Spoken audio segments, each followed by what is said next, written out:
कधी असा विचार केलाय का आपण की कुंडीतल्या एका रोपाला आपण खूप प्रेमानं रोज पाणी घालतो? आणि आणि ते बिचारं जास्त पाण्यानेच मरून जातं.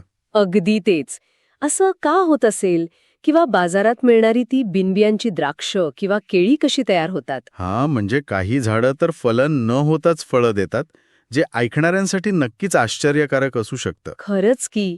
विज्ञानाचं आणि निसर्गाचं हे जग ना, एखाद्या भल्या मोठ्या अथांग ग्रंथालयासारखं आहे. नक्कीच. या ग्रंथालयात लाखो जिवंत पुस्तके आहेत, जी श्वास घेत आहेत, स्वतःचं अन्न तयार करत आहेत आणि काही तर एकमेकांशी लढताही आहेत.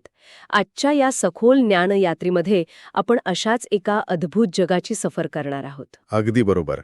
आणि वनस्पती व जीवसृष्टीचे हे जे वर्गीकरण आहे ना, ज्याला आपण क्लासिफिकेशन म्हणतो, ती म्हणजे केवळ कठीण नावांची कंटाळवाणी यादी नाहीये. हो, म्हणजे बऱ्याचदा तसं वागतं. हो ना? पण ही एक प्रकारची भाषा आहे. ही भाषा आपल्याला निसर्गाचा इतिहास आणि इथल्या प्रत्येक जीवाचा एकमेकाशी असलेला रक्ताचा किंवा असं म्हणूया की जनुकीय संबंध समजावून सांगते. आणि म्हणूनच आजची ही चर्चा आपण एका अत्यंत वेगळ्या आणि उत्कंठावर्धक स्वरूपात करणार आहोत. नुसतं लेक्चर ऐकण्याऐवजी आज आपण एक मस्त क्विज मास्टर खेळणार आहोत. अरे वा, हे खूपच रंजक वाटतंय. हो, अत्यंत महत्वाचे प्रश्न निवडले आहेत. ऐकणाऱ्या प्रत्येकासाठी नियम अगदी सोपे आहेत. सांगा नियम. मी एक प्रश्न आणि त्याचे 4 पर्याय वाचेन. त्यानंतर आपल्याला विचार करण्यासाठी 5 सेकंदांची वेळ मिळेल. या वेळेत मी स्वतःही थोडं लॉजिक लावून उत्तर शोधायचा प्रयत्न करेन आणि मग आपले तज्ज्ञ त्यामागचं खरं विज्ञान आणि अचूक उत्तर उलगडून सांगतील. या अनोख्या खेळासाठी मी प्रचंड उत्सुक आहे. प्रश्नांची उत्तरे शोधताना आपण निसर्गाचे नियम किती काटेकोरपणे काम करतात हे पाहणार आहोत. आणि चुकीचे पर्याय का चुकीचे आहेत यातही बरंच काही शिकायला मिळेल.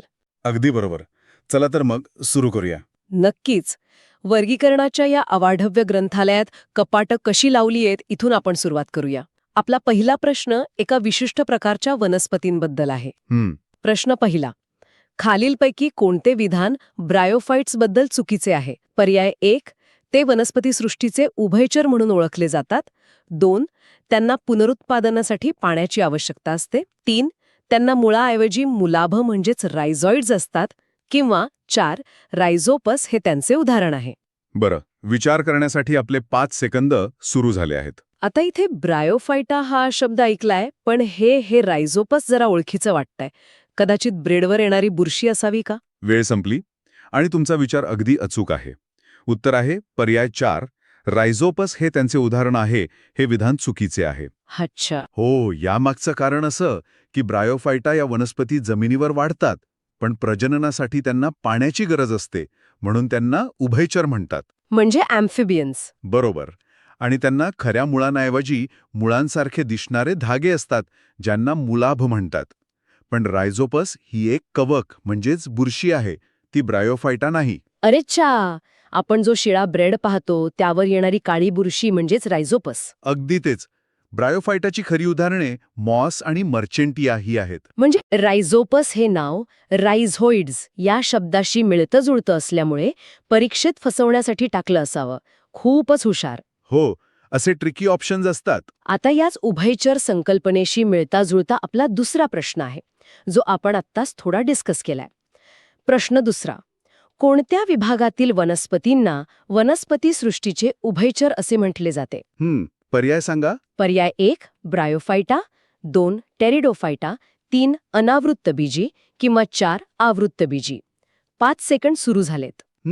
याचं उत्तर तर आता अगदी सोपं झालंय.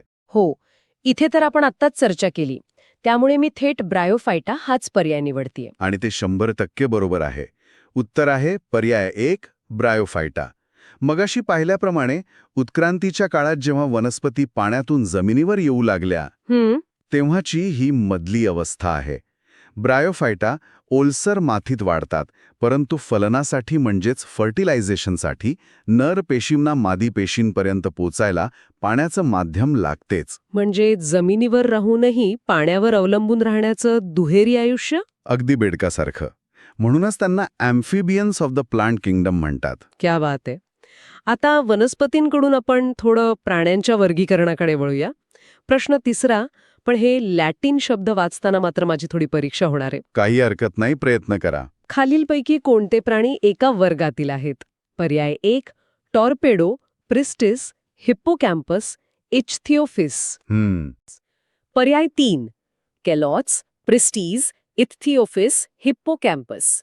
आणि पर्याय 4 टॉर्पेडो, प्रिस्टीज, हिप्पोकॅम्पस, ॲनाबास. तुमचे 5 सेकंड सुरू झालेत. अरे बापरे, हे प्राणी आहेत की काही परग्रहावरचे जीव? पण यात हिप्पोकॅम्पस म्हणजे सी हॉर्स असावा, जो एक मासा आहे, आणि कॅलॉट्स म्हणजे सरडा. बरोबर. मग सरडा आणि मासा एका वर्गात असू शकत नाहीत. त्यामुळे ज्या पर्यायात कॅलॉट्स आणि इथिओफिस आहेत ते बाद झाले. म्हणजे चौथा पर्याय उरतोय का? हे लॉजिक खरोखरच दाद देण्यासारखं आहे. उत्तर आहे पर्याय 4 टॉर्पिडो, प्रिस्टीज, हिप्पोकॅम्पस, ॲनाबास. अच्छा, म्हणजे हे सगळे मासे आहेत. हो, हे सर्व प्राणी मत्स्य किंवा पायसिस वर्गातील आहेत. यात टॉर्पिडो आणि प्रिस्टीज म्हणजे करवत मासा हे कास्थिमय मासे आहेत, तर हिप्पोकॅम्पस आणि ॲनाबास हे हाडांचे मासे आहेत. आणि ते बाकीचे प्राणी? इतर पर्यायांमध्ये असलेला इच्थिओफेस हा पाय नसलेला उभयचर प्राणी आहे आणि कॅलोट्स हा सरपटणारा प्राणी आहे. म्हणूनच वर्गीकरणशास्त्र महत्वाचं ठरते. नावांवरून प्राण्यांचा वर्ग ओळखणं हे एका गुप्तहेराच्या कामासारखंच आहे.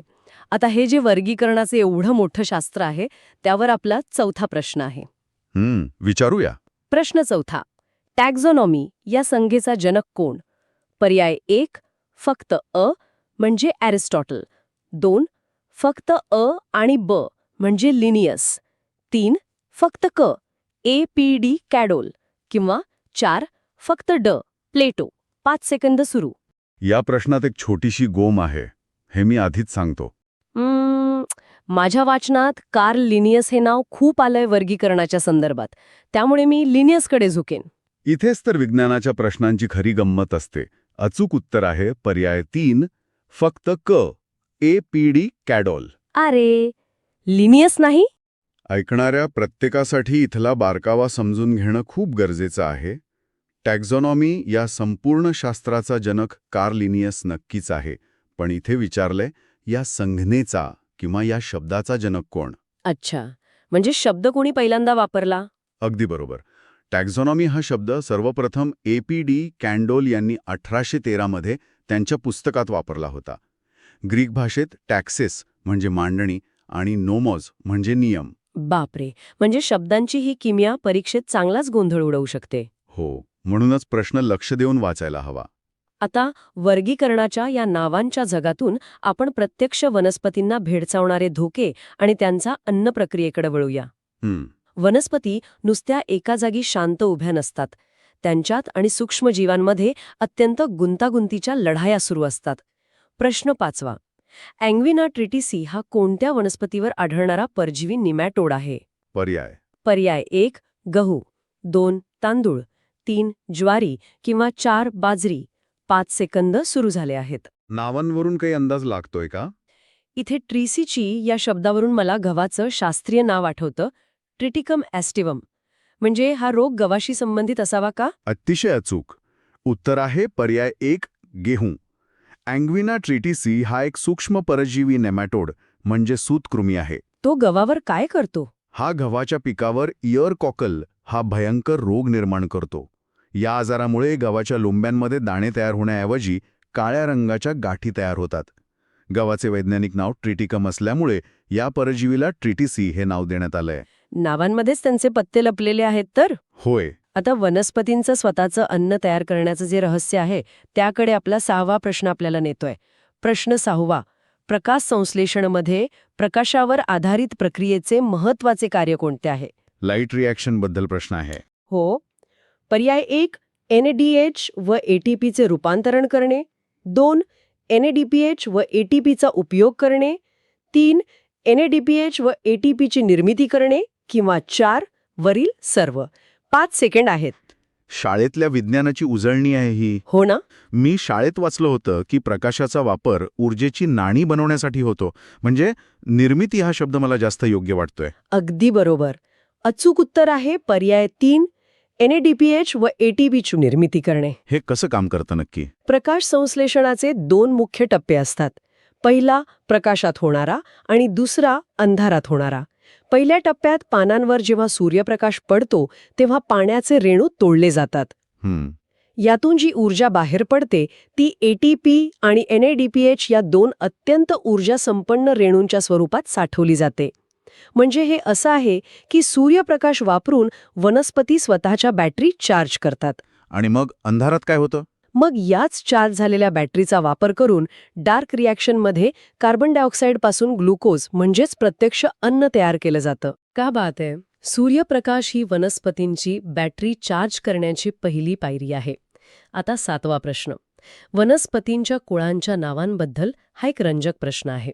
फॅमिलीज. हो, वनस्पती कुळांची जुनी व नवीन नावे यातील चुकीची जोडी शोधा. पर्याय 1 लॅबिएटी ते लॅमिएसी, 2 पामी ते अरेकेसी, 3 कॉम्पोजिटी ते गट्टीफिएसी किंवा 4 अंबेलिफेरी ते अपिएसी. 5 सेकंद आहेत. हे वाचायला थोडे कठीण आहेत, पण एक पॅटर्न आहे यात. हो, इथे मला तो पॅटर्न दिसतोय. नवीन नावांच्या शेवटी एसी असा उच्चार येतोय, पण गट्टीफिएसी हे थोडं विचित्र वाटतंय. तुमचं निरीक्षण अतिशय तीक्ष्ण आहे. अचूक उत्तर आहे पर्याय 3 कॉम्पोजिटी ते गट्टीफिएसी. ही जोडी चुकीची आहे. का बरं? कारण जागतिक स्तरावर वनस्पतींच्या कुळांची नावे एक समान करण्यासाठी ठरवलं गेलं की नावाशेवटी असाय असा प्रत्यय असावा. त्यानुसार कॉम्पोजिटी या कुळाचं नवीन नाव ॲस्टरेसी असं ठेवण्यात आलं आहे. अच्छा, ॲस्टरेसी. हो, कारण यातील फुले ताऱ्यांसारखी म्हणजे ॲस्टरसारखी दिसतात. आणि गट्टीफिएसी असं काही नवीन नाव नाही आहे, तर गट्टीफेरी कुळाचं नवीन नाव क्लुझिएसी आहे. त्यामुळे ती जोडी चुकीची ठरते. म्हणजे विज्ञानातही काळानुसार जुन्या नावांचं अपडेटेड व्हर्जन येत राहतं. चला, 8वा प्रश्न शैवाळांच्या म्हणजेच अल्गीच्या वर्गीकरणाशी संबंधित आहे. विचारा. शैवाळ वर्गीकरणामध्ये चिटोफोरेल्स हा गट खालीलपैकी कोणत्या वर्गामध्ये येतो? पर्याय 1 क्लोरोफायटा, 2 कॅरोफायटा, 3 सिएनोफायटा किंवा 4 रोडोफायटा. 5 सेकंड. रंगांवरून नाव ठरतं इथे. हो, इथे क्लोरो म्हणजे हिरवा, रोडो म्हणजे लाल. पण चिटोफोरेल्स कुठल्या रंगाचे असतील? मी क्लोरोफायटा असा अंदाज लावतेय. अंदाज अगदी बरोबर. उत्तर आहे पर्याय 1 क्लोरोफायटा. चिटोफोरेल्स हा हिरव्या शेवाळांचा एक अत्यंत महत्त्वाचा गट आहे. आणि क्लोरो म्हणजे हिरवा, म्हणूनच त्यांचा समावेश क्लोरोफायटा या वर्गात होतो. आता पुढचा 9वा प्रश्न ऐकणाऱ्या प्रत्येकाला कधी ना कधी पडलाच असेल. आपण नेहमी ऐकतो की झाडांना पाणी देणं गरजेचं आहे, पण अति झालं की माती होते. ते कसं ते पाहूया. हां, खूप व्यावहारिक प्रश्न आहे. प्रश्न 9वा. अति पाण्यामुळे वनस्पती मृत होतात. कारण पर्याय 1 पाण्यामुळे मातीच्या सामूचे उदासीनीकरण होते, 2 मुळे ऑक्सिजनपासून वंचित होतात, 3 पाण्यामुळे मुळांवरील परजीवींची वाढ होते किंवा 4 सर्व खनिजे पाण्यात नसतात. वेळ सुरू. विचार करा. मला वाटतं पाणी जास्त झाल्यावर मुळांना श्वास घ्यायला त्रास होत असावा, माणसांसारखंच. हे अगदी निसर्गाचं साधं पण जीव घेणं वास्तव आहे. अचूक उत्तर पर्याय 2 मुळे ऑक्सिजनपासून वंचित होतात. असं नक्की का होतं मातीत? कसं आहे ना, मातीच्या कणांच्या मध्ये छोट्या छोट्या पोकळ्या असतात, ज्यामध्ये हवा अडकलेली असते. मुळं याच हवेतील ऑक्सिजन श्वासोच्छवासासाठी वापरतात. पण जेव्हा आपण कुंडीत खूप पाणी साचवून ठेवतो तेव्हा ती हवा बाहेर पडते. अगदी बरोबर. पाणी त्या पोकळ्यांमधील हवा बाहेर ढकलून देतं, हवा चोरत नाही. त्यामुळे मुळांना ऑक्सिजन मिळत नाही. ऑक्सिजन अभावी मुळं सडतात आणि वरील झाड मृत होते. म्हणजे अक्षरशः झाड पाण्यात बुडून गुदमरतं. हे खरोखरच धक्कादायक आहे. हो ना? आता आपण वनस्पती स्वतःचं पोषण कसं करतात याकडे वळूया. 10वा प्रश्न. नायट्रोजन स्थिर करण्यासाठी खालीलपैकी कोणते शैवाळे जास्तीत जास्त उपयोगी आहे? ऑप्शन्स काय आहेत? पर्याय 1 क्लोरोफायसी, 2 मिक्झोफायसी, 3 रोडोफायसी किंवा 4 फिओफायसी. 5 सेकंड.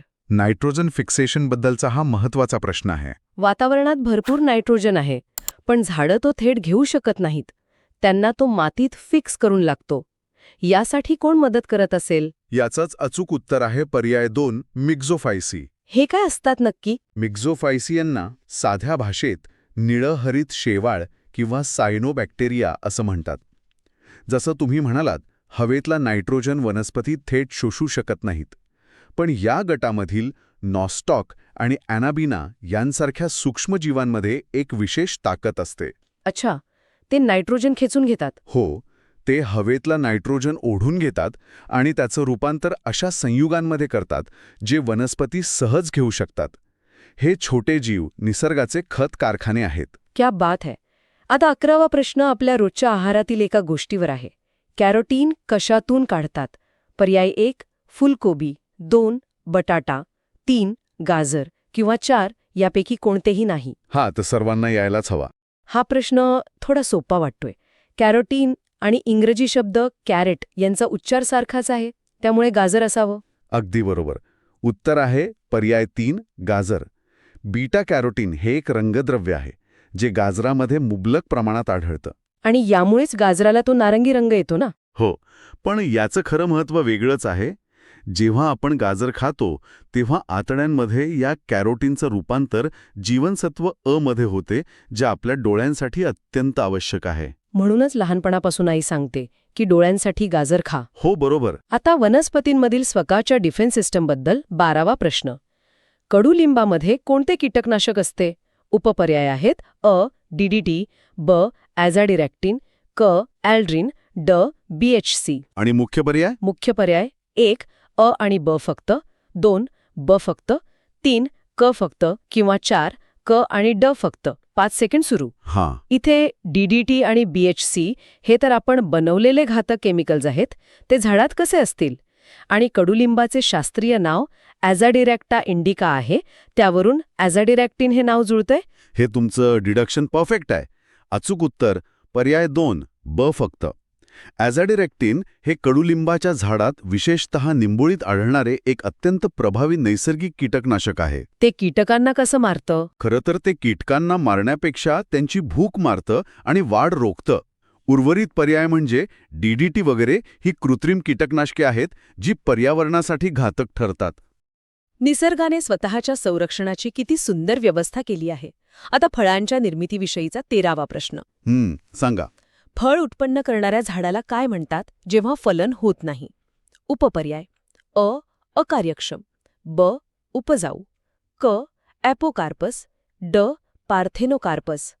मुख्य पर्याय 1 अ फक्त, 2 अ आणि ब फक्त, 3 ब आणि क फक्त किंवा 4 ड फक्त. 5 सेकंड. आपण सुरुवातीला याबद्दल बोललो होतो. हो, विज्ञानाच्या भाषेत याला काहीतरी विशिष्ट शब्द असेल. पार्थेनोकार्पस असावा का? बरोबर ओळखावलत. अचूक उत्तर आहे पर्याय 4 ड फक्त. पार्थेनोकार्पस म्हणजे निसर्गातील ही एक प्रकारची व्हर्जिन बर्थ आहे. म्हणजे फलन न होताच फळ. अगदी बरोबर. फलन न झाल्यामुळे अशा फळांमध्ये बिया नसतात. आपण जी बी विरहित द्राक्षे किंवा केळी खातो ती याच प्रक्रियेची उदाहरणे आहेत. बिना फलांचं फळ. निसर्गाचे चमत्कार कधीच संपत नाहीत. चला 14वा प्रश्न. आंतरिक कीड किंवा एंडेमिक पेस्ट म्हणजे काय? पर्याय 1 एखाद्या महिन्यात वारंवार येणारी, 2 एखाद्या प्रदेशात येणारी, 3 एखाद्या प्रदेशात वर्षानुवर्षे असणारी किंवा 4 एखाद्या प्रदेशात तीव्र स्वरूपात असणारी. वेळ सुरू. कोविडच्या काळात आपण या शब्दांशी खूप खेळलोय. हो ना. पॅन्डेमिक आणि एंडेमिक हे शब्द खूप ऐकलेत. एंडेमिक म्हणजे जे कायम तिथेच राहतं, त्यामुळे पर्याय 3 वाटतोय. तुमची निरीक्षण शक्ती कमाल आहे. उत्तर आहे पर्याय 3 एखाद्या प्रदेशात वर्षानुवर्षे असणारी कीड. म्हणजे ती कायमचीच तिथे असते. हो, जेव्हा एखादी कीड एखाद्या विशिष्ट भौगोलिक प्रदेशात कायमस्वरूपी घर करून राहते तेव्हा तिला एंडेमिक पेस्ट म्हणतात. अच्छा, आता 15वा प्रश्न. पुन्हा एकदा वनस्पतींच्या बियांकडे. ज्या झाडांची बी उघडी असते ती झाडं कोणत्या गटात मोडतात? पर्याय 1 एंजिओस्पर्म्स, 2 जिम्नोस्पर्म्स, 3 ट्रॅचिओफायटा किंवा 4 क्रिप्टोगॅम्स. 5 सेकंद आहेत. उघडी बी म्हणजे ज्याच्यावर फळाचं आवरण नाही. हे जिम्नोस्पर्म्स असावेत असं मला वाटतंय. अचूक उत्तर आहे पर्याय 2 जिम्नोस्पर्म्स. ग्रीक भाषेत जिम्नोस म्हणजे नग्न किंवा उघडे आणि स्पर्मा म्हणजे बी. म्हणजे फळांचं आवरण नसतं. बरोबर. पाईन वृक्षाची जी कोन असते त्याच्या आत उघड्या बिया असतात. या उलट अँजिओस्पर्म्स म्हणजे अशी झाडं ज्यांच्या बिया फळाच्या आत सुरक्षित असतात, जसं आंबा. समजलं. आता 16वा प्रश्न खूप रंजक आहे. खालीलपैकी कोणते संप्रेरक वनस्पतीमध्ये वृद्धत्व निर्माण करते? हार्मोनचा प्रश्न? हो. पर्याय 1 ऑक्झिन, 2 सायटोकायनिन, 3 इथिलीन किंवा 4 ॲब्सिसिक ॲसिड. 5 सेकंद सुरू. झाडांनाही म्हातारपण येतं हे ऐकणाऱ्यांना नक्कीच नवीन असेल. खरंच. मी इथिलीन किंवा ॲब्सिसिक ॲसिडपैकी एकावर सट्टा लावेन. खूप छान प्रयत्न. अचूक उत्तर आहे पर्याय 4 ॲब्सिसिक ॲसिड किंवा ABA. हे कसं काम करतं? जेव्हा कडक उन्हाळा येतो आणि पाण्याची कमतरता असते तेव्हा झाडाला जगवायचं असेल तर त्याची वाढ थांबवावी लागते. ABA हे स्ट्रेस हॉर्मोन म्हणून काम करतं. ते जुनी पानं गाळायला लावतं आणि एक प्रकारची सुप्तावस्था निर्माण करतं. माणसांप्रमाणेच झाडांनाही कठीण काळात तडजोड करावी लागते तर? आता 17वा प्रश्न पेशींच्या आतल्या जगाबद्दल आहे.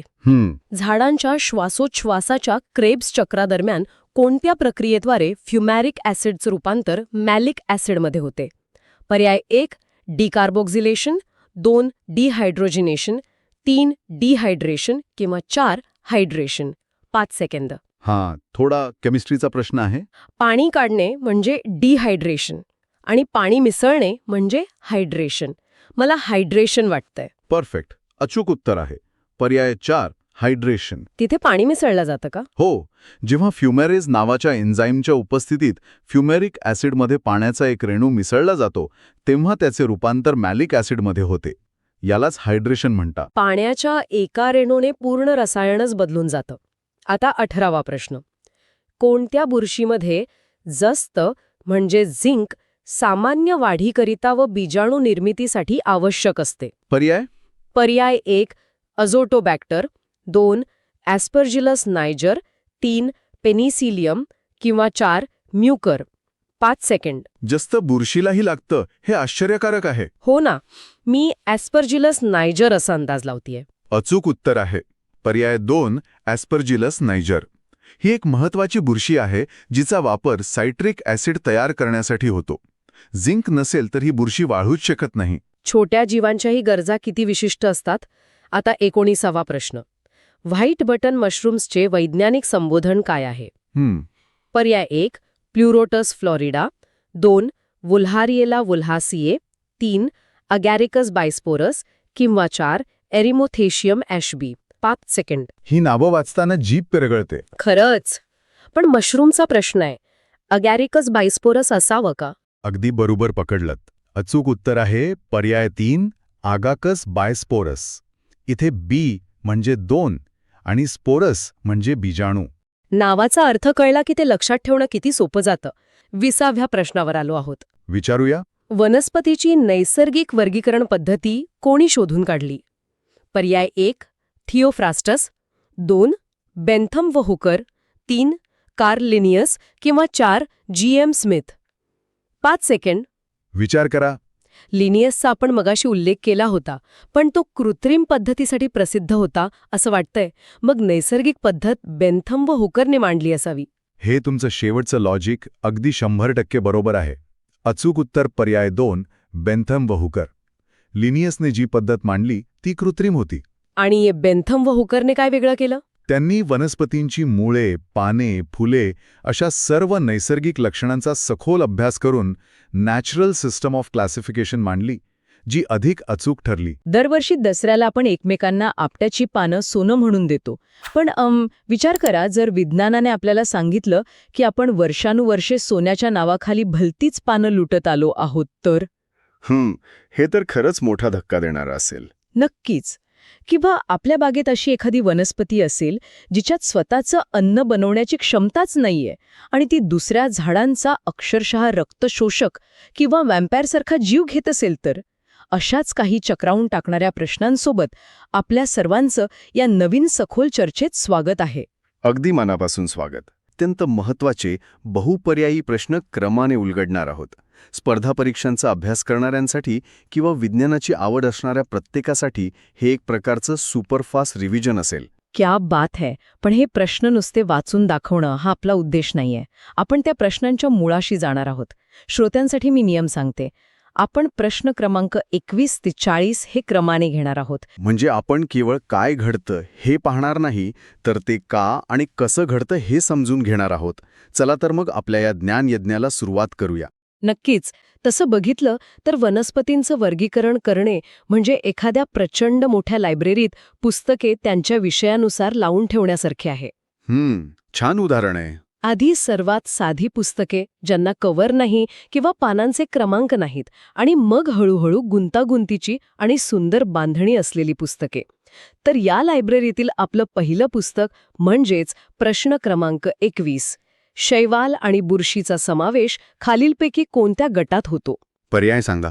पर्याय आहेत: 1. जिम्नोस्पर्म्स, 2.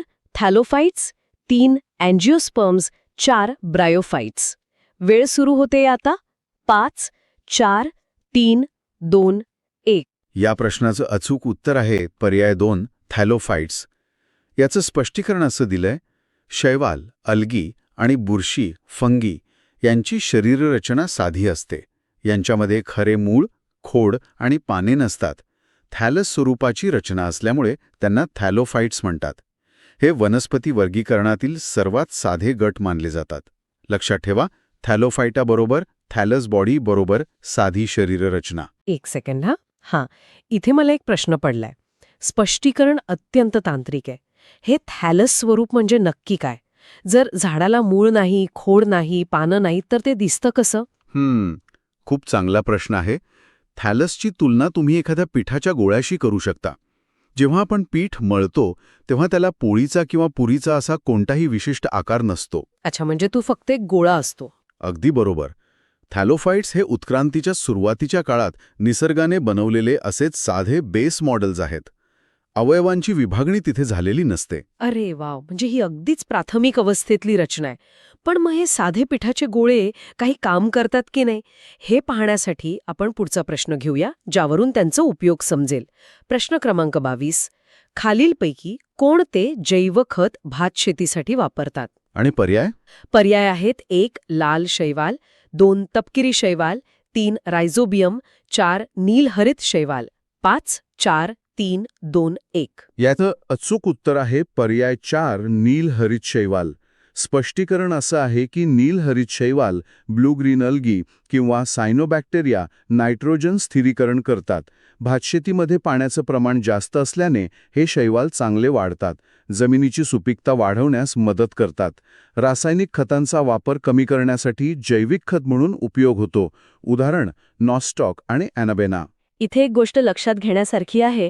आपण सहसा साचलेल्या पाण्यातल्या शेवाळाकडे दुर्लक्ष करतो, पण नायट्रोजन स्थिरीकरण म्हणजे हे शेवाळ चक्क हवेतून नायट्रोजन खेचून घेऊन तो जमिनीला देतंय, हो ना?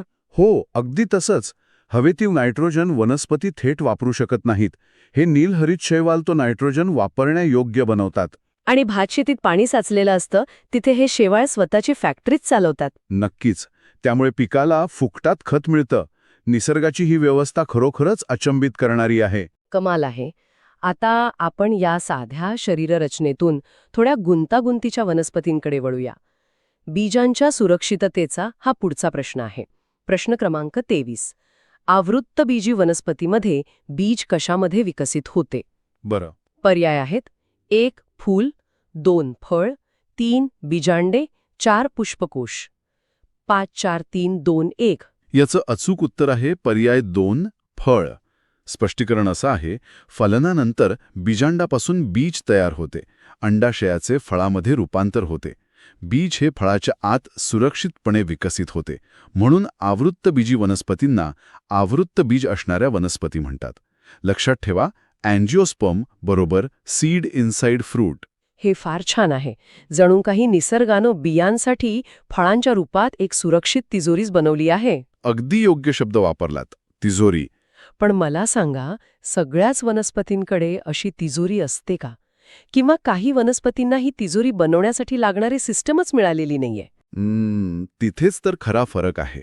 फळ किंवा मोठी झाडं तयार होण्यासाठी आतून पोषक तत्व वाहून नेण्याची एक यंत्रणा लागते. आणि आपला पुढचा प्रश्न याच यंत्रणेवर आधारित आहे. ठीक आहे, पाहूया. प्रश्न क्रमांक 24. ब्रायोफायटा कोणत्या बाबतीत टेरिडोफायटापेक्षा वेगळे असतात? पर्याय काय आहेत? पर्याय आहेत: 1. वाहिनीयुक्त, 2 बीजे, 3 बिगर वाहिनीयुक्त, 4 बीजुकधारी, 5 4 3 2 1. या प्रश्नाचं बरोबर उत्तर आहे पर्याय 3 बिगर वाहिनीयुक्त. स्पष्टीकरण असं दिलंय, ब्रायोफायटा वनस्पतींमध्ये झायलेम आणि फ्लोएम नसतात, त्यामुळे त्या बिगर वाहिनीयुक्त वनस्पती आहेत. टेरिडोफायटामध्ये वाहिनीयुक्त उतक आढळतात. ब्रायोफायटाला वनस्पती साम्राज्याचे उभयचर असेही म्हणतात. उदाहरण मार्केन्शिया फ्युनारिया. बापरे, आता मात्र माझ्या डोक्यावरून गेलं. हे झायलेम आणि फ्लोएम काय प्रकार आहे? घाबरू नका, मी सोपं करून सांगतो. वाहिनीयुक्त म्हणजे ज्या वनस्पतींमध्ये स्वतःचं प्लंबिंग सिस्टम असतं.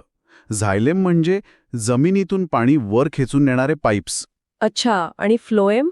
फ्लोएम म्हणजे पानांनी बनवलेलं अन्न इतरत्र पोचवणारे पाईप्स. ब्रायोफायटामध्ये हे पाईप्स नसतात, त्यामुळे ते उंचावर वाढू शकत नाहीत. ते जमिनीलगत ओलसर जागी एखाद्या स्पंजसारखे वाढतात. अरे वा, आणि म्हणूनच त्यांना उभयचर म्हटलंय का? जसे बेडूक पाण्यावर आणि जमिनीवर राहतात, तसे हे ब्रायोफायटा जमिनीवर असले तरी त्यांना जगण्यासाठी पाण्याची खूप गरज असते. अगदी बरोबर पकडलं. पण हे सगळं वर्गीकरण, हे प्लंबिंग आहे की नाही, हे सगळं ठरवण्याची काही पद्धत होती का? नक्कीच, आणि त्यासाठीच आपला पुढील ऐतिहासिक प्रश्न आहे. चला तर मग, प्रश्न क्रमांक 25. वनस्पती वर्गीकरणाची नैसर्गिक पद्धत कोणी मांडली? पर्याय आहेत: 1 एंजलर आणि पॅन्टल, 2 बेसी, 3 बेंथम आणि हुकर, 4 तख्ताजन, 5 4 3 2 1. याचं अचूक उत्तर आहे पर्याय 3 बेंथम आणि हुकर. स्पष्टीकरण असं आहे, बेंथम आणि हुकर यांनी नैसर्गिक वर्गीकरण पद्धती मांडली. या पद्धतीत वनस्पतींच्या अनेक गुणधर्मांचा विचार केला जातो. ही पद्धत व्यावहारिक आणि वैज्ञानिक मानली जाते. भारतातील अनेक हर्बेरियममध्ये ही पद्धत वापरली गेली. लक्षात ठेवा, बेंथम अँड हुकर बरोबर नॅचरल क्लासिफिकेशन. म्हणजे बेंथम आणि हुकर यांनी फक्त झाड बाहेरून कसं दिसतं हे न पाहता त्याची संपूर्ण नैसर्गिक कुंडलीच मांडली. हो, म्हणूनच ती नैसर्गिक पद्धत. इथे आपला पहिला टप्पा पूर्ण होतोय. आता आपण एका वेगळ्याच जगात प्रवेश करत आहोत, वनस्पतींमधील रासायनिक आणि जैविक रहस्य. अगदी बरोबर, कारण वर्गीकरण केवळ बाह्यरूपावर अवलंबून नसतं. वनस्पतींच्या आत चालणाऱ्या रासायनिक प्रक्रिया त्यांना एकमेकांपासून वेगळे ठरवतात. याच रासायनिक विश्वावर आधारित आपला पुढचा प्रश्न क्रमांक 26. खालीलपैकी कोणते शेवाळ अगार नावाच्या पदार्थाचे व्यावसायिक उत्पादनाकरिता वापरतात? पर्याय ऐकूया. पर्याय आहेत: 1 हरित शैवाळ, 2 लाल शैवाळ, 3 ब्राऊन शैवाळ, 4 वरीलपैकी कोणतेही नाही, 5 4 3 2 1. या प्रश्नाचं अचूक उत्तर आहे पर्याय 2 लाल शैवाळ. स्पष्टीकरण असं आहे, अगार हा पदार्थ लाल शैवाळांपासून मिळतो. सूक्ष्मजीवशास्त्र प्रयोगशाळेत कल्चर माध्यम म्हणून वापर होतो. खाद्य उद्योगातही त्याचा उपयोग केला जातो. जेलिडियम आणि ग्रॅसिलारिया ही प्रमुख लाल शैवाळे आहेत. लक्षात ठेवा, अगार म्हणजे रेड ॲल्गी. अगार म्हणजे प्रयोगशाळेत जिथे बॅक्टेरिया वाढवतात तो जेलीसारखा पदार्थ ना? हो, तोच तो. हे खरंच आश्चर्यकारक आहे. प्रयोगशाळेतील अत्यंत प्रगत संशोधनासाठी लागणारा बेस समुद्रातल्या एका लाल शैवाळाकडून मिळतो. विज्ञानाचे धागेदोरे कसे जोडलेले आहेत पहा. अगदी खरंय, निसर्गाची साखळीच तशी आहे. पण आता या रसायनशास्त्रातल्या एका सर्वात महत्त्वाच्या खनिजाकडे वळूया. प्रश्न क्रमांक 27. खालीलपैकी कोणता कॅटायन वनस्पतीमध्ये सर्वात जास्त प्रमाणात आढळतो? पर्याय आहेत: 1 K+, 2 Cu2+, 3 Mg, 4 CO2+, 5 4 3 2 1. या प्रश्नाचं उत्तर आहे पर्याय 1 K+. स्पष्टीकरण असं दिलंय, K+ म्हणजे पोटॅशियम आयन. वनस्पतींच्या वाढीसाठी हे अत्यंत महत्त्वाचे आहे. जलसंतुलन राखण्यास मदत करते. एन्झाईम प्रक्रियेमध्येही याची भूमिका असते. लक्षात ठेवा, मोस्ट अबंडंट प्लांट कॅटायन बरोबर पोटॅशियम. आपण माणसांच्या आहाराबद्दल बोलताना नेहमी ऐकतो की धावपटूंनी इलेक्ट्रोलाइट्स म्हणून पोटॅशियम घ्यावं.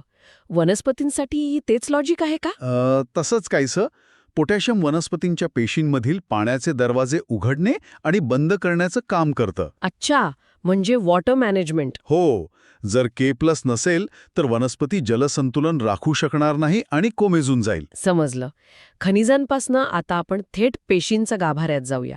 प्रश्न क्रमांक 28. वनस्पतींच्या वर्गीकरणामध्ये गुणसूत्रांचे कोणते गुणधर्म महत्वाची भूमिका पार पाडतात? अ. संख्या, ब. बाह्यरूप, क. आकार, ड. विचलन. आणि याचे एकत्रित पर्याय काय आहेत? पर्याय आहेत: 1. अ फक्त, 2. ब फक्त, 3.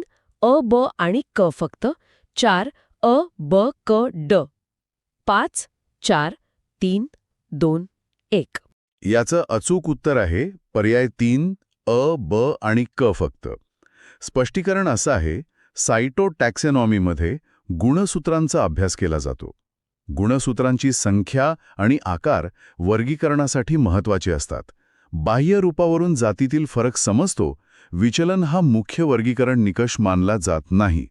लक्षात ठेवा, chromosome number plus shape plus size बरोबर इम्पॉर्टंट. थांबा. सायटोटॅक्सॉनॉमी म्हणजे काय? बाहेरून झाड कसं दिसतं हे तर कोणीही सांगेल.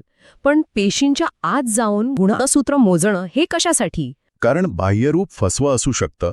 एकाच कुटुंबातली 2 वेगळी झाडं बाहेरून सारखी दिसू शकतात किंवा वेगळ्या वातावरणात वाढल्यामुळे वेगवेगळी दिसू शकतात. म्हणजे ओळखण्यात चूक होऊ शकते. हो ना, पण गुणसूत्रांची संख्या आणि त्यांचा आकार हा त्यांचा जेनेटिक बारकोड असतो. तो कधीच खोटं बोलत नाही. क्या बात है. Genetic barcode. आता एक असा शोध पाहूया ज्यांनी या वनस्पती शास्त्रात क्रांती केली. प्रश्न क्रमांक 29. Sir J.C. बोस, भारतीय वैज्ञानिक, यांच्या सारकॉर्टिकल थरांच्या आतील जिवंत पेशीमुळे असेंट ऑफ सॅप कोणत्या प्रक्रियेमुळे घडते? पर्याय सांगा. पर्याय आहेत: 1. पल्सटरी प्रक्रिया, 2. ट्रान्सपिरेशन पुल सिद्धांत, 3. कोहिजन सिद्धांत, 4. मूळ दाब सिद्धांत. 5, 4, 3, 2, 1. याचं बरोबर उत्तर आहे पर्याय 1, पल्सेटरी प्रक्रिया.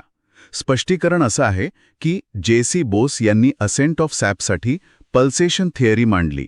त्यांच्या मते जिवंत पेशींच्या स्पंदनामुळे रस वर चढतो. ही प्रक्रिया कॉर्टिकल पेशींमध्ये घडते. वनस्पतींच्या शरीरक्रियाशास्त्रातील महत्वाचा सिद्धांत आहे. लक्षात ठेवा, J.C. बोस बरोबर pulsation theory. Ascent of sap म्हणजे जमिनीतून पाणी गुरुत्वाकर्षणाच्या विरुद्ध झाडाच्या शेंडेपर्यंत जाणं. पण पल्सेटरी म्हणजे हृदयासारखं धडधडणं का? वनस्पतींमध्ये असं काही असतं? Sir, J.C. बोस यांचा हाच तर क्रांतिकारी विचार होता.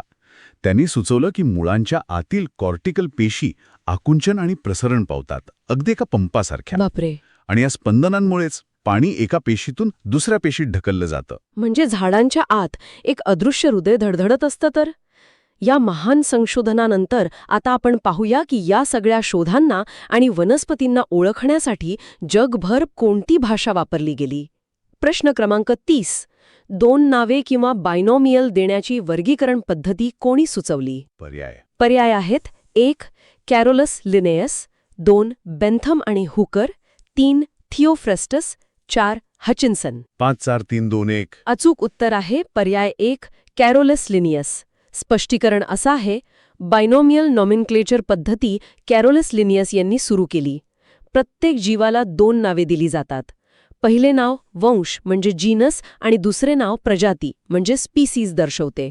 ही पद्धत जगभर मान्य आहे. उदाहरण होमोसेपियन्स. लक्षात ठेवा, लिनियस बरोबर फादर ऑफ टॅक्सॉनॉमी. जसं आपलं नाव आणि आडनाव असतं तसंच वनस्पतींसाठी कॅरोलस लिनियस यांच्या या पद्धतीमुळं जगात कुठेही एकाच वनस्पतीला एकाच वैज्ञानिक नावाने ओळखता येतं. अगदी बरोबर. इथे आपला दुसरा टप्पा पूर्ण होतोय.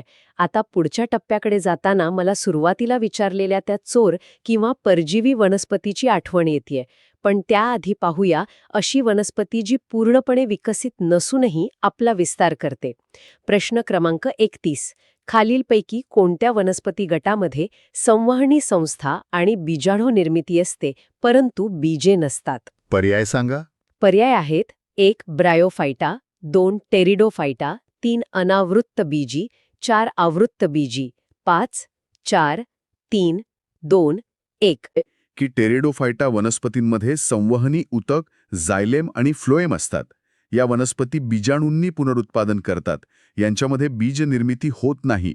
या वनस्पतींना प्रथम वाहिनीयुक्त भूवनस्पती मानली जाते. उदाहरण फर्न्स म्हणजे नेचे, सेलाजिनेला. लक्षात ठेवा, टेरिडोफायटा बरोबर vascular plus spores plus no seeds. अच्छा, म्हणजे मघाशी आपण जे प्लंबिंग सिस्टमबद्दल बोलत होतो ते या टेरिडोफायटामध्ये आहे, पण बीजांची तिजोरी नाहीये. बरोबर, ते जुन्या पद्धतीचा वापर करून स्पोर्स म्हणजे बीजाणूंनीच विस्तार करतात. आता तो प्रश्न ज्याची मी वाट पाहत होते.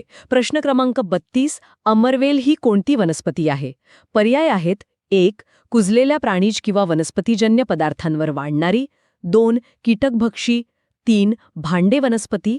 4. खोडावर वाढणारी परजीवी. 5, 4, 3, 2, 1. अचूक उत्तर आहे पर्याय 4, खोडावर वाढणारी परजीवी. स्पष्टीकरण असं आहे, अमरवेल कस्कुटा ही परजीवी वनस्पती आहे. ती दुसऱ्या वनस्पतीच्या खोडावर वाढते. होस्ट वनस्पतीकडून अन्न आणि पाणी शोषून घेते. यामध्ये हरितद्रव्य नसल्याने स्वतः अन्न तयार करू शकत नाही. लक्षात ठेवा, कस्क्युटा बरोबर टोटल स्टेम पॅरासाइट. मला हे समजून घ्यायचंय, जर अमरवेलीकडे हरितद्रव्य नाहीये म्हणजे ती स्वतःचं अन्न बनवू शकत नाही, तर मग ती जगते कशी? हा तर चक्क एक वॅम्पायर आहे. तसेच म्हणा ना, अमरवेल जेव्हा उगवते तेव्हा ती एका पिवळ्या दोरीसारखी दिसते. ती दुसऱ्या झाडाभोवती विळखा घालते आणि तिची खास प्रकारची मुळे, ज्याला हॉस्टोरिया म्हणतात, ती त्या झाडाच्या खोडात थेट घुसतात बापरे. आणि तिथून ती आयतं अन्न शोषून घेते. हो, अगदी. तिथून ती आयतं अन्न आणि पाणी शोषून घेते. निसर्गाची ही क्रूर पण आश्चर्यकारक बाजू आहे. आता या मोठ्या परजीवीकडून एका सूक्ष्म चमत्काराकडे वळूया. प्रश्न क्रमांक 33. आवृत्तबीजी वनस्पती वर्गामधील सर्वात लहान वनस्पती कोणती? पर्याय ऐकूया. पर्याय आहेत: 1. वोल्फिया, 2. व्हॅलसनेरिया, 3. हायड्रिला, 4. इकॉर्निया. 5, 4, 3, 2, 1. या प्रश्नाचं अचूक उत्तर आहे पर्याय 1, वोल्फिया. स्पष्टीकरण असं आहे, वोल्फिया ही जगातील सर्वात लहान फुलझाड वनस्पती आहे. ती पाण्यावर तरंगणारी सूक्ष्म वनस्पती आहे. तिची वाढ अतिशय जलद होते. डकवीड समूहामध्ये तिचा समावेश होतो. लक्षात ठेवा, वोल्फिया बरोबर स्मॉलेस्ट एंजिओस्पर्म. सर्वात लहान फुलझाड. आपण फुलझाडं म्हटलं की गुलाबाचं रोप डोळ्यासमोर आणतो, पण पाण्यावर तरंगणारी आणि डोळ्यांना क्वचित दिसणारी सूक्ष्म वोल्फिया ही देखील फुलझाड वनस्पतीच आहे. हो, आणि तिची वाढही खूप वेगाने होते. पण जर तिची वाढ इतकी जलद होते, तर तिच्या आत ही वाढ घडवणारी कोणती यंत्रणा आहे? याचं उत्तर पुढच्या प्रश्नात दडले. प्रश्न क्रमांक 34. वनस्पती पेशीत कोणत्या ठिकाणी प्रथिने तयार होण्याची प्रक्रिया होते? पर्याय आहेत: 1. लायसोझोम्स, 2. रायबोझोम्स, 3. Golgi bodies, 4. मायटोकॉन्ड्रिया. 5, 4, 3, 2, 1. याचं बरोबर उत्तर आहे पर्याय 2, रायबोझोम्स.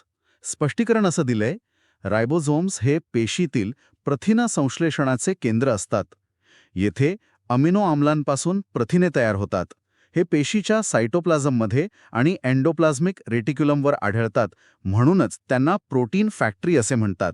लक्षात ठेवा, रायबोझोम बरोबर प्रोटीन सिंथेसिस. पुन्हा एकदा जड शब्द आले. हे एंडोप्लाझमिक रेटिक्युलम आणि सायटोप्लाझम म्हणजे नक्की काय? मी सोपं करतो. कल्पना करा की पेशी हा एक कारखाना आहे. सायटोप्लाझम म्हणजे त्या कारखान्याच्या आतली मोकळी जागा, जिथे एक जेलीसारखा द्रव असतो. अच्छा. आणि एंडोप्लाझमिक रेटिक्युलम म्हणजे त्या फॅक्टरीमधला कन्व्हेअर बेल्ट. या कन्व्हेअर बेल्टवर रायबोझोम्स नावाचे छोटे कामगार बसलेले असतात, जे अमिनो ॲसिड जोडून प्रथिने तयार करतात. अप्रतिम. हे तर सेल्युलर 3D प्रिंटर्स आहेत. आता या टप्प्यातला शेवटचा प्रश्न घेऊया. क्रमांक 35. नेचे कोणत्या गटात येतात? पर्याय आहेत: 1. ब्रायोफायटा, 2. जिम्नोस्पर्म्स, 3. टेरिडोफायटा, 4. अँजिओस्पर्म्स. 5, 4, 3, 2, 1. अचूक उत्तर आहे पर्याय 3, टेरिडोफायटा. स्पष्टीकरण असं आहे, नेचे म्हणजे फर्न्स या टेरिडोफायटा गटातील वनस्पती आहेत. त्या संवहनी ऊतकयुक्त असतात. पुनरुत्पादन बीजाणूंनी होते. या वनस्पती ओलसर व सावलीच्या ठिकाणी जास्त आढळतात. उदाहरण ड्रायोप्टेरिस, टेरिस. लक्षात ठेवा, फर्न्स बरोबर टेरिडोफायटा. नेचे म्हणजे ज्यांना आपण इंग्रजीत फर्न्स म्हणतो. मघाशी प्रश्न 31 मध्ये आपण जे पाहिलं की ज्यांच्यात प्लंबिंग आहे पण बिया नाहीत, त्याचं हे उत्तम उदाहरण. हो, अगदी बरोबर. आता आपण आपल्या या सखोल चर्चेच्या अगदी शेवटच्या टप्प्यात आलो आहोत. इथे मला एक गोष्ट आवर्जून सांगावीशी वाटते की विज्ञान हे केवळ प्रयोगशाळेत नसतं, ते आपल्या इतिहासात, रोजच्या जीवनात आणि सणांमध्येही दडलेलं असतं. अगदी खरंय. आणि या परंपरेतील विज्ञानाचा अभ्यास करतानाच वर्गीकरणाचा जुना इतिहासही पाहणं तितकंच महत्वाचं ठरतं. म्हणूनच आपला प्रश्न क्रमांक 36 इतिहासात जो डोकावणारा आहे. आयक्लरप्रमाणे ब्रायोफायटा विभाग कुठल्या भागात आहे? पर्याय काय आहेत? पर्याय आहेत: 1. क्लास हिपॅटेसिए आणि मसाय, 2. क्लास हिपॅटेसिए आणि अँथोसिरोटे, 3. क्लास हिपॅटेसिए फक्त, 4. क्लास अँथोसिरोटे आणि मसाय, 5, 4, 3, 2, 1. याचं अचूक उत्तर आहे पर्याय 1, क्लास हिपॅटिसिया आणि मसाय. स्पष्टीकरण असं आहे की आयक्लरनी ब्रायोफायटा विभागाचे वर्गीकरण केले. त्यांनी त्याचे 2 मुख्य वर्ग केले, हिपॅटिकी आणि मसाय. हिपॅटिकीला लिव्हरवर्ट्स म्हणतात, मसायला मॉसेस म्हणतात. लक्षात ठेवा, आयक्लर बरोबर हिपॅटिकी प्लस मसाय. लिव्हरवर्ट्स आणि मॉसेस. मगाशी आपण जे जमिनीलगत वाढणारे उभयचर पाहिले, त्यांची ही ऐतिहासिक नावं आहेत. पण जगभरातल्या शास्त्रज्ञांना ही नावं मान्य करण्यासाठी एकत्र यावं लागलं होतं का? होय, आणि त्यातूनच आपला पुढचा प्रश्न जन्माला येतो. पाहूया प्रश्न क्रमांक 37. वनस्पतीशास्त्राची पहिली जागतिक परिषद कोठे भरली? पर्याय आहेत: 1. लेनिनग्राड 1837, 2. पॅरिस 1867, 3. अमेरिका 1930, 4. व्हिएना 1867, 5, 4, 3, 2, 1. या प्रश्नाचं बरोबर उत्तर आहे पर्याय 2, पॅरिस 1867. स्पष्टीकरण असं दिलंय: वनस्पतीशास्त्राची पहिली आंतरराष्ट्रीय परिषद 1867 मध्ये पॅरिस येथे झाली. येथे वनस्पती नामकरणाचे नियम ठरवले गेले. वैज्ञानिक वर्गीकरणासाठी ही परिषद महत्त्वाची ठरली. यानंतर international code of botanical nomenclature विकसित झाले. लक्षात ठेवा, फर्स्ट बोटॅनिकल काँग्रेस बरोबर पॅरिस 1867. 1867 मध्ये पॅरिसला जगातील शास्त्रज्ञ एकत्र येऊन वनस्पतींना नाव देण्याचे नियम ठरवतात. ही जणू वनस्पतींसाठीची जिनिव्हा कन्व्हेन्शनच होती. हां, अगदी तसेच म्हणता येईल. पण आंतरराष्ट्रीय नियमांवरून आता आपण थेट आपल्या घरच्या अंगणात येऊया. सुरुवातीला मी जो दसऱ्याचा उल्लेख केला होता तोच हा प्रश्न क्रमांक 38. आजकाल दसऱ्याच्या दिवशी आपट्याच्या पानांच्या ऐवजी कांचनची पाने अधिक दिली जातात. आपट्याच्या पानांपेक्षा कांचनची पाने, विधान अ, आकाराने लहान असतात. विधान ब, स्पर्शास खरखरीत असतात. वरील कोणते किंवा कोणती विधान योग्य आहे? आणि पर्याय? पर्याय आहेत: 1. फक्त अ, 2. फक्त ब, 3. दोन्ही अ आणि ब, 4. दोन्ही नाहीत, 5, 4, 3, 2, 1. याचं अचूक उत्तर आहे पर्याय 4, दोन्ही नाहीत. स्पष्टीकरण असं आहे की कांचनची पाने आकाराने मोठी असतात, ती स्पर्शास मऊ असतात. त्यामुळे दिलेली दोन्ही विधाने चुकीची आहेत.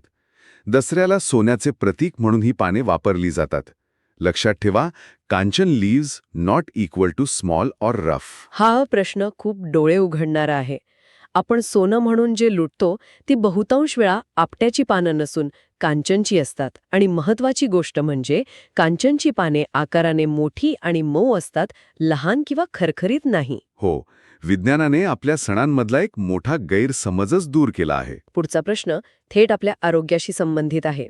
प्रश्न क्रमांक 39. इसबगोल, जे की पोटाच्या विकारांवर वापरले जाते, कोणत्या वनस्पतीपासून प्राप्त केले जाते? पर्याय आहेत: 1. प्लॅन्टॅनो ओव्हॅटा, 2. पोंगामिया पिन्नाटा, 3. औगेनिया उजनेन्सिस, 4. ऑसिमम सॅन्क्टम, 5, 4, 3, 2, 1. अचूक उत्तर आहे पर्याय 1, प्लॅन्टॅगो ओव्हॅटा. स्पष्टीकरण असं आहे: इसबगोल प्लॅन्टॅगो ओव्हॅटा या वनस्पतीच्या बियांपासून मिळतं. यात तंतुमय पदार्थ मोठ्या प्रमाणात असतात. बद्धकोष्ठता आणि पचनविकारांवर उपयोग होतो. औषधी वनस्पती म्हणून याला मोठे महत्त्व आहे. लक्षात ठेवा, इसबगोल बरोबर प्लॅन्टॅगो ओव्हॅटा. पोटाच्या समस्यांवर घरोघरी वापरलं जाणारं इसबगोल हे एका विशिष्ट वनस्पतीच्या म्हणजे प्लॅन्टॅगो ओव्हॅटाच्या बियांपासून मिळतं. हे नाव जरी अवघड असलं तरी त्याचं काम आपल्या सर्वांना माहितीये. नक्कीच. औषधी वनस्पतींचं महत्त्व अनन्यसाधारण आहे. आता या क्विज मास्टर सेशनचा शेवटचा आणि सर्वात रंजक प्रश्न क्रमांक 40. खालीलपैकी कोणता ग्रुप ड्युएल प्लांट म्हणून ओळखला जातो? पर्याय आहेत: 1.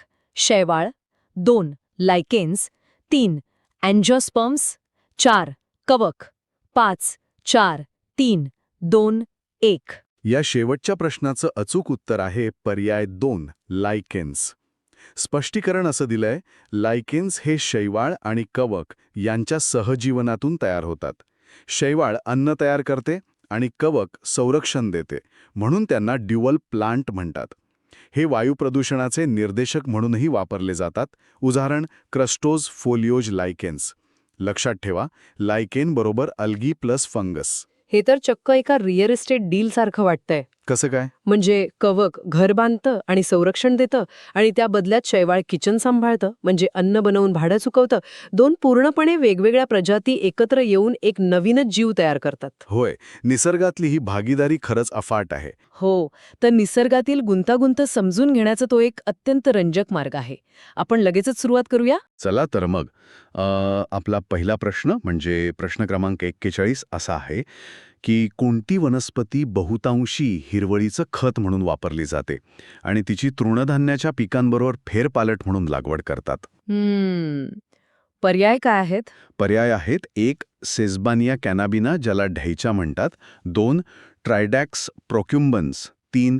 हिबिस्कस रोझा सायनेन्सिस आणि 4. सिनेरेला नोडीफ्लोरा. तर वेळ सुरू होते आता 5, 4, 3, 2, 1. आणि याचं अचूक उत्तर आहे पर्याय 1, सेस्बानिया कॅनाबिना किंवा ढैचा. अगदी बरोबर. आणि यामागचं स्पष्टीकरण असं दिलंय, ढैचा ही हिरवळीचे खत म्हणून प्रसिद्ध वनस्पती आहे. ती जमिनीत नत्राचे प्रमाण वाढवते. तृणधान्य पिकांसोबत फेरपालट पद्धतीने लागवड केली जाते. जमिनीची सुपीकता टिकवण्यासाठी उपयुक्त आहे. लक्षात ठेवा, ढैचा = ग्रीन मॅन्युअर क्रॉप. अरे वा, म्हणजे जमिनीचे पोषण करणाऱ्या वनस्पती स्वतःमध्येही अनेक गुणधर्म साठवून ठेवतात. हो, नक्कीच. यावरूनच आपण पुढच्या प्रश्नाकडे वळूया. प्रश्न 42 असा आहे, वनस्पतीचा कोणता भाग सर्वाधिक औषधीयुक्त म्हणून वापरला जातो? खूपच ट्रिकी प्रश्न आहे. हो ना, अनेकांना वाटतं की मुळे असतील. बरं, पर्याय बघूया. 1 मुळे, 2 साल, 3 पाने आणि 4 बिया. काउंटडाऊन सुरू करूया. 5, 4, 3, 2, 1. बरोबर. आणि अचूक उत्तर आहे पर्याय 3, पाने. होय, आणि स्रोतात ह्याचं स्पष्टीकरण अगदी जसं दिलंय ते मी वाचते. वनस्पतींची पाने औषधी उपयोगासाठी सर्वाधिक वापरली जातात. पानांमध्ये अनेक सक्रिय रसायने आणि क्षार असतात. आयुर्वेदिक औषधांमध्ये पानांचा मोठ्या प्रमाणात वापर होतो. तुळस, कडुलिंब, पुदिना ही उदाहरणे आहेत. लक्षात ठेवा, most medicinally used part is leaves. अच्छा, म्हणजे पानांमध्ये सगळ्यात जास्त रसायने असतात तर. आता पानांच्या या औषधी गुणधर्माकडून आपण फुलांच्या उत्क्रांतीकडे जाऊया. म्हणजे फुले केवळ सुंदर नसतात, ती उत्क्रांतीचे उत्तम इंजिनिअरिंग असतात, असं म्हणता येईल. तर प्रश्न 43 असा आहे की खालीलपैकी कोणत्या प्रकारचं फूल हे सपुष्प वनस्पतीमध्ये प्रगतिशीलतेचं प्रतीक मानले जाते? प्रगतिशीलता म्हणजे ॲडव्हान्स्ड कॅरेक्टर. बरोबर. पर्याय आहेत 1. एकांटे फूल, 2. नियमित प्रकारचे फूल, 3. अनियमित प्रकारचे फूल आणि 4. एकलिंगी प्रकारचे फूल. वेळ सुरू होतीये 5, 4, 3, 2, 1. आणि याचं अचूक उत्तर आहे पर्याय 3, अनियमित प्रकारचे फूल. हो, आणि याचं कारण असं आहे, अनियमित झॅगोमॉर्फिक फुले उत्क्रांत आणि प्रगत मानली जातात. या फुलांमध्ये विशिष्ट दिशेत सममिती असते. परागीभवन अधिक कार्यक्षम होते. वाटाणा आणि ऑर्किड ही उदाहरणे आहेत. लक्षात ठेवा, इर्रेग्युलर फ्लावर = ॲडव्हान्स्ड कॅरेक्टर. क्या बात है.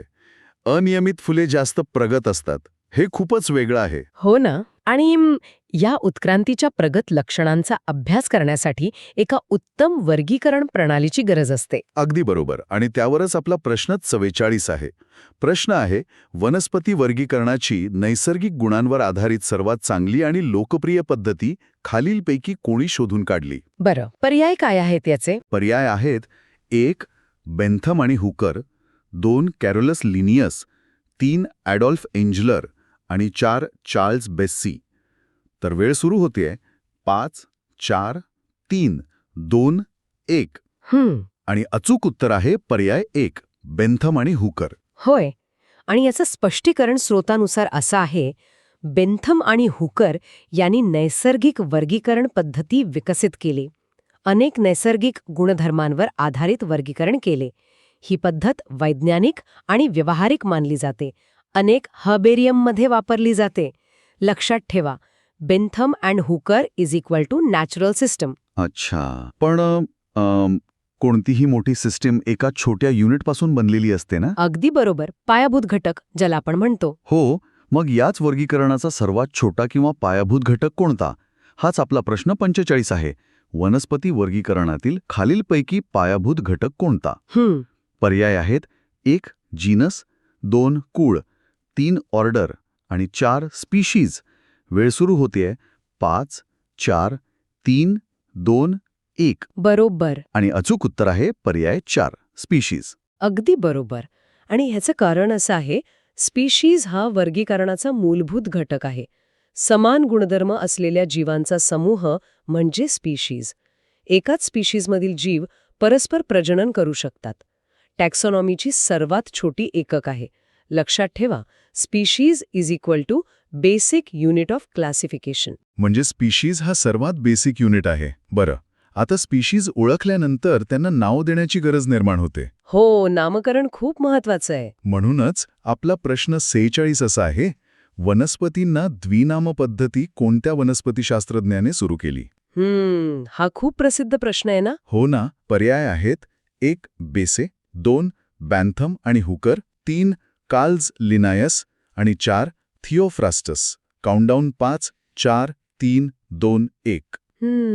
आणि याचं अचूक उत्तर आहे पर्याय 3 कार्ल्स लिनायस. होय. आणि याचं स्पष्टीकरण असं दिलंय, द्विनाम पद्धतीची सुरुवात कार्ल्स लिनायस यांनी केली.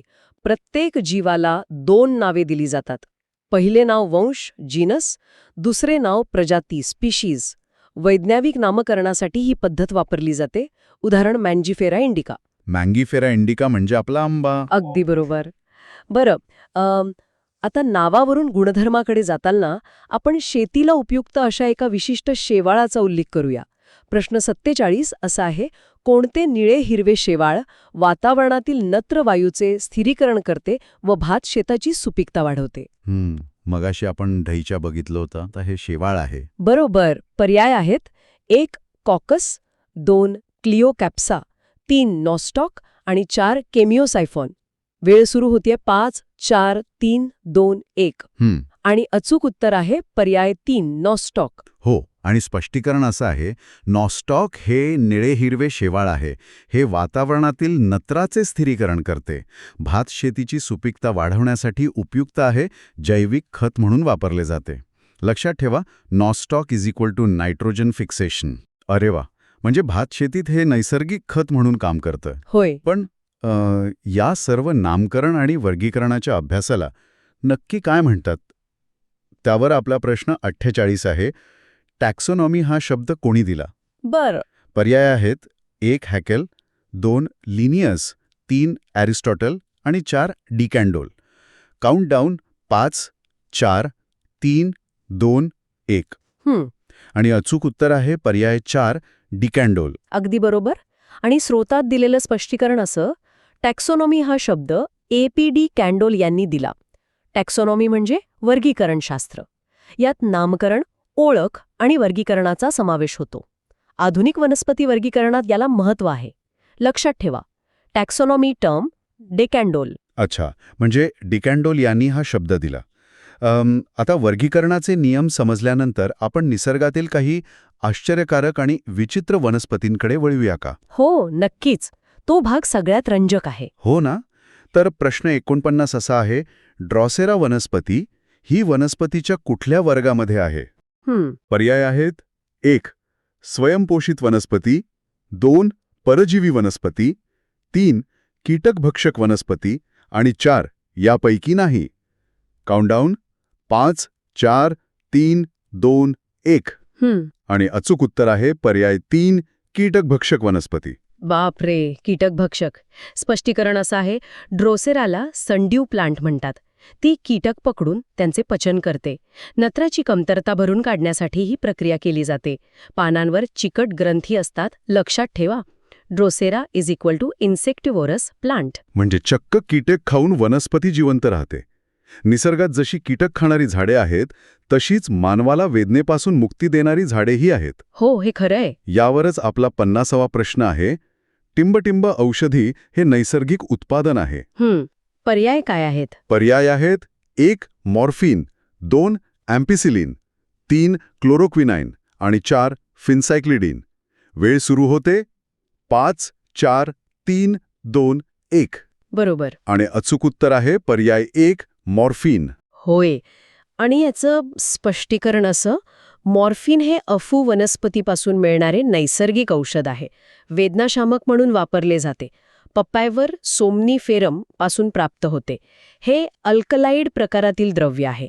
लक्षात ठेवा, morphine is equal to natural plant product. म्हणजे वेदनाशामक म्हणून निसर्गानेच आपल्याला औषध दिलंय. अगदी बरोबर. बरं, वनस्पती फक्त औषध देत नाहीत, तर वस्त्रोद्योगासाठी मजबूत धागेही देतात. प्रश्न 51 याच संदर्भात आहे. फायबर वनस्पतीपासून बास्ट फायबर्स मिळतात. प्रत्यक्षात हे वनस्पतीच्या खालीलपैकी कोणत्या भागात असतात? हा खूपच इंटरेस्टिंग प्रश्न हा. हो, पर्याय आहेत 1 रसवाहिन्या, 2 जलवाहिन्या, 3 मुळे आणि 4 पाने. काउंटडाऊन 5, 4, 3, 2, 1. आणि अचूक उत्तर आहे पर्याय 1 रसवाहिन्या. होय. आणि यामागचं कारण असं दिलंय, बास्ट फायबर्स हे फ्लोएम म्हणजे रसवाहिन्यांमध्ये आढळतात. ज्यूट, फ्लॅक्स यामध्ये हे तंतू असतात. वस्त्रोद्योगात मोठ्या प्रमाणात वापर होतो. हे मजबूत आणि लवचिक असतात. लक्षात ठेवा, bast fibre is equal to phloem fibre. म्हणजे रसवाहिन्यांचे धागे आपण कपड्यांसाठी वापरतो. हो, निसर्गाची कमाल आहे. आता जमिनीवर आढळणाऱ्या या वनस्पतींनंतर आपण पाण्यातील एका साध्या पण महत्त्वाच्या वनस्पतीकडे वळूया. प्रश्न 52 आहे. पाण्यात वाढणाऱ्या परंतु अपुष्प असणाऱ्या शैवाल या वनस्पतीचे नाव काय? अपुष्प म्हणजे फुले नसलेली. बरोबर. पर्याय आहेत 1 म्युकर, 2 पेनिसिलियम, 3 स्पायरोगायरा आणि 4 सूर्यफूल. वेळ सुरू होते 5, 4, 3, 2, 1. आणि अचूक उत्तर आहे पर्याय 3 स्पायरोगायरा. होय. आणि स्पष्टीकरण असं आहे, स्पायरोगायरा हे गोड्या पाण्यात वाढणारे हिरवे शैवाल आहे. यामध्ये फुले नसतात. याच्या पेशींमध्ये सर्पेल हरितद्रव्य असते. तलाव आणि पाणथळ जागी आढळते. लक्षात ठेवा, Spirogyra is equal to fresh water algae. म्हणजे तलावात ते जे हिरवं शेवाळ दिसतं ते स्पायरोगायरा असतं. तर अगदी तसंच. आता पाण्यातील या वनस्पतीकडून आपण आपल्या रोजच्या जेवणातील भाज्यांकडे येऊया. त्यांच्या वाढीचं चक्र कसं असतं यावर प्रश्न 53 आहे. प्रश्न आहे, मुळा, गाजर, बीट या कोणत्या वनस्पती आहेत? हा माझा आवडता प्रश्न आहे. हो ना. पर्याय आहेत 1 बहुवार्षिक, 2 वार्षिक, 3 द्विवार्षिक आणि 4 रोपटे. काउंटडाऊन 5, 4, 3, 2, 1. आणि अचूक उत्तर आहे पर्याय 3 द्विवार्षिक. होय. आणि याचं अत्यंत रंजक स्पष्टीकरण असं, द्विवार्षिक वनस्पतींचे जीवनचक्र 2 वर्षांचे असते. पहिल्या वर्षी अन्नसंचय होतो, दुसऱ्या वर्षी फुले व बीज निर्मिती होते. मुळा, गाजर, बीट ही उदाहरणे आहेत. लक्षात ठेवा, carrot and beet is equal to biennial plants. अच्छा, म्हणजे आपण त्यांचं पहिल्या वर्षाचं साठवलेलं अन्न खातो तर? हो, ते त्यांचं फिक्स डिपॉझिट असतं. हां, अगदी बरोबर. जीवनचक्रानंतर आता वनस्पतींच्या उच्चस्तरीय वर्गीकरणावर एक नजर टाकूया. प्रश्न 54 असा आहे की खालीलपैकी कोणती वनस्पती टेरिडोफायटा या संवहनी वनस्पती वर्गात येत नाही? बरं, येत नाही असं विचारलंय. हो, काळजीपूर्वक ऐकायला हवं. पर्याय आहेत 1 फितिसिनी, 2 मुसी, 3 लायकोपोडियम आणि 4 एक्विसिटनी. वेळ सुरू होते 5, 4, 3, 2, 1. आणि अचूक उत्तर आहे पर्याय 2 मुसी. अगदी बरोबर. आणि याचं कारण असं दिलंय, मुसी ही ब्रायोफायटा गटात येतात. यांच्यामध्ये संवहनी ऊतक नसतात. बाकी सर्व टेरिडोफायटा गटातील आहेत. मॉसेसला मुसी म्हणतात. लक्षात ठेवा, मुसी बरोबर ब्रायोफायटा. म्हणजे संवहनी ऊतक नसतात म्हणून ते वेगळे आहेत. बरोबर. आता आपण आपल्या या सखोल विश्लेषणाच्या अंतिम प्रश्नाकडे आलो आहोत. सर्वात परिचयाची वनस्पती वर्गीकरणात कुठे बसते ते पाहूया. प्रश्न 55. सूर्यफूल ही टिंबटिंब वनस्पती आहे. पर्याय आहेत: 1. अनावृत्तबीजी, 2. एकबीजपत्री, 3. नचोद्भिद आणि 4. द्विबीजपत्री. काउंटडाऊन: 5, 4, 3, 2, 1. आणि अचूक उत्तर आहे पर्याय 4, द्विबीजपत्री. होय. आणि या शेवटच्या प्रश्नाचं स्पष्टीकरण असं, सूर्यफुलामध्ये 2 बीजपत्रे असतात, त्यामुळे ती द्विबीजपत्री वनस्पती आहे. जाळीदार शिरा आणि मुख्य मूळ प्रणाली आढळते. ॲस्टरॅसी कुळात तिचा समावेश होतो. लक्षात ठेवा, सनफ्लावर = डायकॉट प्लांट. क्या बात आहे. अशा प्रकारे आपली ही वेगवान क्विज मास्टर फेरी इथेच संपतीये. 15 प्रश्न कसे संपले हे समजलंच नाही. खरंच, नॉस्टॉकच्या नायट्रोजन स्थिरीकरणापासून ते ड्रॉसेरासारख्या कीटकभक्षी वनस्पतीपर्यंत निसर्गाच्या विविध रूपांचे आपण किती वेगाने आकलन केले नाही का? हो ना. आणि मला वाटतं श्रोत्यांसाठी याचा सर्वात मोठा फायदा हा आहे की वनस्पतींचं वर्गीकरण हे केवळ पुस्तकापुरतं मर्यादित राहिलेलं नाहीये. अगदी बरोबर. म्हणजे आपल्या जेवणातील गाजरापासून जे द्विवार्षिक आहे ते अगदी आजारातील मॉर्फिनपर्यंत जे नैसर्गिक औषध आहे, त्याचा आपल्या रोजच्या जीवनाशी कसा संबंध आहे हे आज खूप छान उलगडलं. नक्कीच. आणि आजची ही चर्चा संपवताना मला एक विचार नक्कीच मांडावासा वाटतो. कोणता? आज आपण पाहिलं की नत्राची कमतरता भरून काढण्यासाठी निसर्गाने कसे वेगळे मार्ग शोधलेत. नॉस्टॉक हे शेवाळ थेट हवेतून नत्र खेचून घेते, तर ड्रॉसेरासारखी वनस्पती चक्क कीटक खाऊन तीच गरज पूर्ण करते. बापरे. हो, हे खूपच वेगळे मार्ग आहेत. होय. एकाच समस्येवर निसर्गाने शोधलेले हे 2 पूर्णपणे भिन्न आणि थक्क करणारे उत्क्रांतीचे मार्ग आहेत. आपण विचार करायला हवा की आपल्या आजूबाजूला वाढणाऱ्या या साध्याशा वनस्पतींमध्ये जगण्यासाठी आणखी किती गुपिते लपली असतील. हा विचार खरोखरच अवाक करणारा आहे. याच एका कुतूहल जागवणाऱ्या प्रश्नासोबत आज आपण इथेच थांबूया.